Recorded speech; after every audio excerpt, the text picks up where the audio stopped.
અમદાવાદમાં રાત્રે વરસેલા ધીમી ધારના વરસાદ બાદ સવારે 9 વાગ્યાથી સતત ભારે તીવ્રતા સાથે વરસાદ વરસી રહ્યો છે। પરિણામે શહેરના સેંકડો એવા વિસ્તાર છે કે જે જળમગ્ન થઈ ગયા છે। આવો જ એક વિસ્તાર આપ જોઈ શકો છો, માણેકબાગ 4 રસ્તા, કે જ્યાં હજી પણ લગભગ 9 વાગ્યાથી શરૂ થયેલો વરસાદ 11 વાગ્યા બાદ પણ એ જ તીવ્રતા સાથે ચાલુ હોવાથી માર્ગો જાણે કે ગાયબ થઈ ગયા છે અને દરિયો રોડ ઉપર આવી ગયા હોય તેવા દ્રશ્યો જોવા મળી રહ્યા છે। માર્ગની વચ્ચે રિક્ષા ખોટકાય છે, ટુ વ્હીલર ખોટકાય છે, વૈભવી ગાડીઓ છે, તેના બોનેટ અને એન્જિનના ભાગ સુધી પાણી પહોંચી ગયા છે। બીજી તરફ જે બીઆરટીએસની બસો છે તે પણ પાણીમાંથી પસાર થઈ રહી છે। આ બાજુના દ્રશ્યો બતાવો, આપ જોઈ શકો છો કેટલે સુધીના પાણીમાંથી વાહન ચાલકોને પસાર થવું પડી રહ્યું છે અને પાણી જાણે કે દરિયો હિલોળા લેતા હોય એ રીતે અહીંયા ભરાયેલું જોવા મળે છે।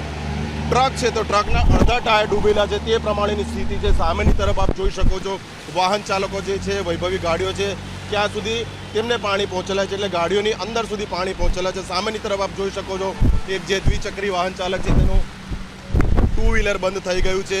એક મહિલા છે કે ઘૂંટણ સુધીના પાણીમાં ચાલતા આવતા જોવા મળી રહ્યા છે। રિક્ષા છે તો રિક્ષાની અંદર સુધી પાણી પહોંચેલું છે। એટલે વરસાદની તીવ્રતા છે।